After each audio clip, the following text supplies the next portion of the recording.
Welcome back, everybody.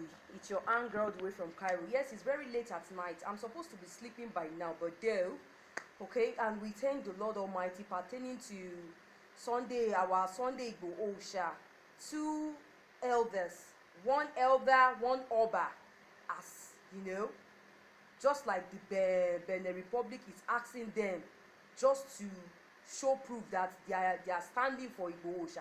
So one of our Oba, one of our great Oba, has come out in our dialect, and I also watch our daddy Fani Kayode. But from one platform that I watched just now, the person was emphasizing about Daddy Wole Soyinka. So Daddy Wole Soyinka, me, I have not seen your updates. Please, ẹ bá wa sọ̀rọ̀ sókè. You are an elder, ẹ jọ̀ọ́. Ẹ má wo tàwọn ọ̀dọ́ ò lè má ṣe ṣe ọ̀dọ́. Please, Daddy Wole Soyinka, we are waiting for your social media signify, indicate that you are with Igbo Osha. Please, it mustn't continue to be battered in there in the prison. Then so much for agitation, so much for you guys. I'm highly disappointed. Even when the incident happened, you people created false alarm that he has been released. Yes, it's one of those things. Because I'm a mediarist, I won't come out and blame anybody for that, because you cannot deliberately updated about false alarm. It's obvious you guys, you are personal person to Igbo Osha, so you wouldn't dare play prank. I knew that, okay? But for that mistake, I'm not blaming anybody, even though you guys are wrong. But later we detected that he has not been released, and since then we barely see anybody outside until just of recent that I updated. So ẹjọ, I'm still pleading on our Obas. Ẹjọ, ẹ bá wa sọ̀rọ̀ sókè, ẹ ṣàánú ẹjọ torí Ọlọ́run. Sherry, àwọn agitators, ẹ dá wọn dá mi. Please leave them for me, because because everything is going viral on social media. I just watch Alfa Hakim. Please don't listen to him. I'm disappointed. Alfa Hakim, you first of all, because I don't know which one we should follow again. Alfa Hakim, nítorí Ọlọ́run, àgbàlagbà dẹ̀ nìyín. When you started your update, we will know that what you are perplexed about is irrelevant. Ṣé haters tó sọ pé kinní kan tó pè yín tó sọ pé the hater you claim is hater? Me, I don't know if the person is hater. You said the person called you and started saying the Igbo Osha is so powerful. Why will he be arrested just like that? I understand what the guy was speculating about, okay? In Ìṣẹ̀ṣe, we have what they call ọ̀wọ̀. Egbe lórí mi lẹ́ni kó máa fọwọ́ mi wọ̀ mí. Àgbà lórí mi lẹ́ni, ọmọdé ni irúmọlẹ̀ lórí mi lẹ́ni, ọ̀wọ̀. In Ìṣẹ̀ṣe, àmọ́ bó ṣe ń lọ. I told you people, I might not be do you understand Ìṣẹ̀ṣe religion, but I know about all this because all my friends, most of them are oníṣẹ̀ṣe. So I understand. Àmọ́ nǹkan tẹ́ni yẹn ń try láti sọ. But Alfa Hakim claimed that òpònú dìdìrín ni gbogbo ẹ̀yin agitation. That's what makes you people unprofessional. Kò sí nǹkan tó tà létí yín rí. You don't welcome anything, and you people are so arrogant. Ọba wa, ẹ̀yin ọba wa, ẹjọ́ nítorí Ọlọ́run, mo tún bẹ̀ yín ni. Alfa Hakim máa ń mu ògógóró. Ẹ wojú Alfa Hakim dáadáa. Alfa Hakim wọ́n máa ń ṣáàkì gidi tó máa mú tójú ẹ̀ máa ṣó ti yé yín. Ẹni tó bá ti rí tó ẹ ti rí pé ó ṣẹ̀ṣẹ̀ mu ògógóró ẹ̀ tán, because he educated us that we should fear not. Èmi náà dẹ̀ ti ń jẹ́ ọ̀fun update yẹn pé ẹni yìí máa mọ tó sọ, èmi tí mo ti sunkún tójú mi ti wú. You said Alfa Hakim, you updated that ẹ̀wọ̀n nílé Sunday Igboho Osha because he's an activist, which I believe you as you have said it, because the way you prove it for us that why are we afraid, why are we this ẹni tó bá ti lóun fẹ́ máa jà fọ́tò ènìyàn kó lọ mọ gbénú ẹ̀wọ̀n ni. Ó tún yá, you started threatening all our elders, all our Obas. Tí wọ́n bá ilé mú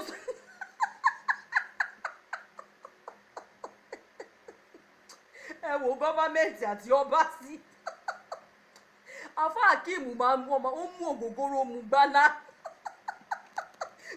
Everybody, do you understand what I've been saying? Yes, that you updated, you were saying that why I saw that some of you are crying, some of you are terrified over Igbo Osha's arrest. Don't worry, it's normal as an activist. Mo dẹ̀ bẹ̀rẹ̀ sí ní rántí lóòótọ́ that Asari Sokunbo too, he passed through same thing. Do you understand? Because it's the one that came to remind us in his.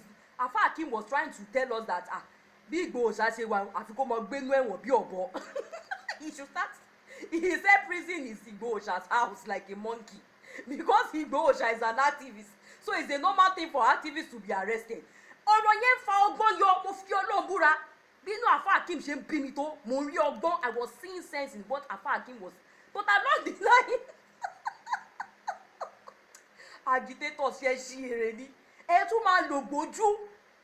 Wọ́n ní ká dọ̀bálẹ̀ fún àràrá, kò pé ká má ga. Àwọn ọba wo kì í ṣe àràrá tó tó bí òwe kàbíyèsí o. Do you understand? Èdèjì ká pe kinní kan lọ́mọ ọkọ.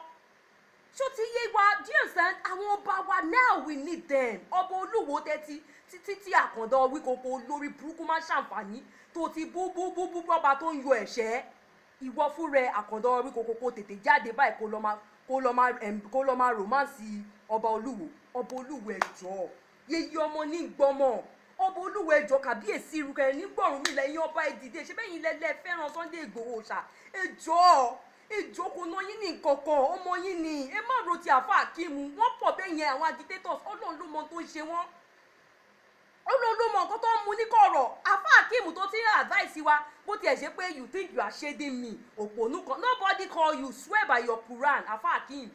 Nobody call you and start telling you any mo cut the phone mo dìdìrì létí ni kìíní kan. Èmi ò ń ṣọmọ owó ẹgbẹ́ mi ilẹ̀, I'm not baby a. Òkú ọ̀rọ̀ lẹ́ ń sọ. Ṣó ti yé yín? Táwọn èèyàn bá dẹ̀ sọ lóòótọ́ tá bá sọ pé àṣó yẹ kọ́ mu bẹ́ẹ̀ yẹn. A ní nǹkan tó ń pè ní ẹ̀yin oníṣẹ̀ṣe náà ni èmi ò bá wọn ṣeré láyé mi.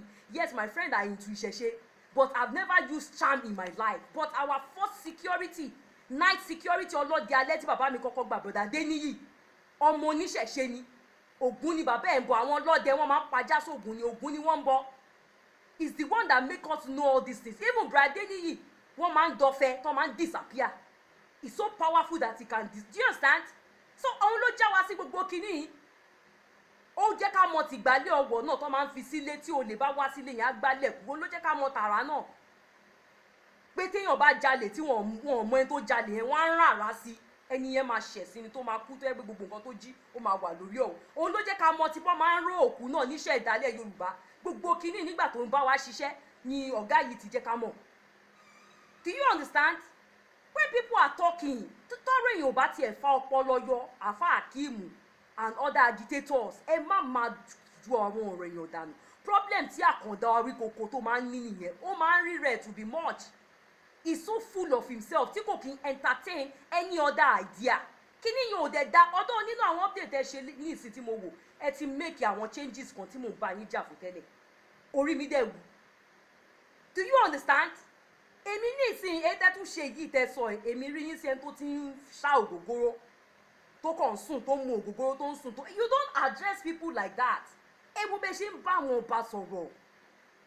Àwọn you are right. Ẹ jẹ́ kí n sọ tòótọ́ fún yín. You are right when you say the followers Igboho Oòṣà might turn to another Boko Haram to another, but ṣé government ẹ jẹ́ n sọ tòótọ́ fún yín ṣé ìjọba ṣó kí à ń pa aráàlú ni? Ṣé wọ́n kí à ń pa aráàlú? Ìjọba gangan ló kọ́kọ́ ń pa aráàlú lápasáyé. Apá tí ìjọba ọ̀kọ̀ kì í ṣe àpasọ́run tí Boko Haram ń pa. Àpasáyé tí gbogbo ọmọbìnrin ti dolóṣó tí gbogbo àwọn ọkùnrin ti dẹni tó ń sun títì tó ń jalè. À ń bẹ Ọlọ́run ni èèyàn dẹ̀ ń fọgbọ́n bárù wọn ṣe ni. So tẹ bá ń wá tẹ wá ń threaten ìjọba àbí tẹ ń threaten àwọn ọba wa ẹ̀yin àti talento ẹ̀yin àti baba confam àánú yín ṣe mí. Ìjọba ní ṣinṣin ní orí. Mo tún sọ mo bọ̀wọ̀ fúnjọba o ṣùgbọ́n àwọn people tó bá léèyàn ní ṣinṣin lórí ìtumọ̀ ẹ̀ ní pé ẹni tó stubborn tó wọn láyé ìjọba Nàìjíríà ni omi òsànjọba outside o. So you don't talk to ọba kẹ máa halẹ̀ ẹ̀yin ọba ẹjọ́ mo bẹ̀bẹ̀ ni o. Ṣé nǹkan tí Ìgbòho Òòṣà ṣé bẹ́ẹ̀ ṣe nífẹ̀ẹ́ Ìgbòho Òòṣà yẹn agitators kẹ́ tún máa lò mọ nǹkan tó ń ṣẹlẹ̀ sí nínú ibi tó wà yẹn. From reliable source lórí platform kan lèèyàn kan pè wọlé ọmọ confam Benin Republic ló ń sọ ó lọ dági mọ́ wọ́n dá erin mọ́ lápá wọ́n lọ so lọ́wọ́ wọ́n ti fẹ́ lù pa. Ṣé ìyẹn lára máa ṣe dìdìrín tẹ́yìn wá tẹ́tí lọ ṣágbáná tẹ́tí mu ògógóró tẹ́tí mu gbogbo ẹ̀ tẹ́ wá ń threaten àwọn ọba. Èmi máa ń sọ tèmi mi do you understand? Pé ẹ sọ sorry pé ẹ wá lọ dúró fáwọn ọmọ yín o kò pé ká gbé Yorùbá nation kúrò lẹ́nu.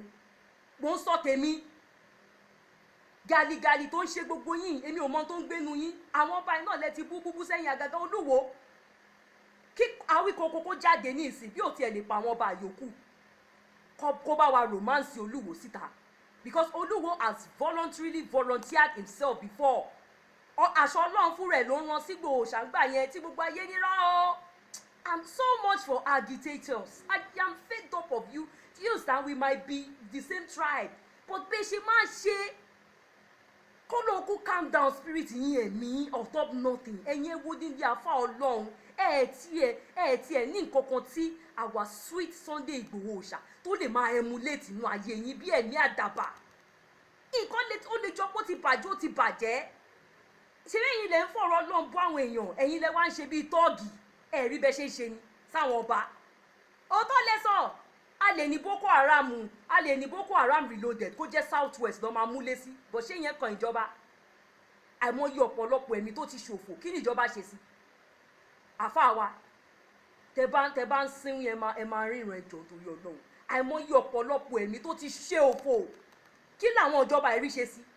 Mo bèrè ni. Ṣùgbọ́n tẹ̀yìn agídẹ́tọ̀ bá ní gàlìgàlì náà lẹ máa lò. Sunday Ìgbòho ṣàyín ó ń kú lọ nínú ibẹ̀ yẹn kọ́ tiẹ̀ má tọ́jú ẹ̀ lásán gan kọ́kọ́ tìyàn mọ́lé kọ́kọ́ tìyàn mọ́nú ilé ó yẹ kí n ti máa sùn báyìí ni kò yẹ kó kọ́ mi kò yẹ ń dá sí tó ṣẹlẹ̀ pẹ̀lú bí gbogbo yín ṣe tún máa wá sọ̀rọ̀ yìí ẹ̀ tẹ́ máa fi pé èmi lẹ̀ ń dọ́gbọ́n yín salt kò yẹ kí n dá sí gbogbo yín Ọlọ́run but èmi máa ń ro ọjọ́ kan déyàn ti dá mo fi Ọlọ́run búra ọkọ mi dẹ̀ ń sọ fún mi nípa Ìgbòho ṣá kọ́ jẹ́yàn kan tó jẹ́ pé ṣó ti yé yín láìfù èmi mi sọ fún mi pé inú ẹ̀ dá but àwọn tó bá ti sọ yíyàn ká tí wọn bá ti kí n báyàn sòótọ́ ọ̀rọ̀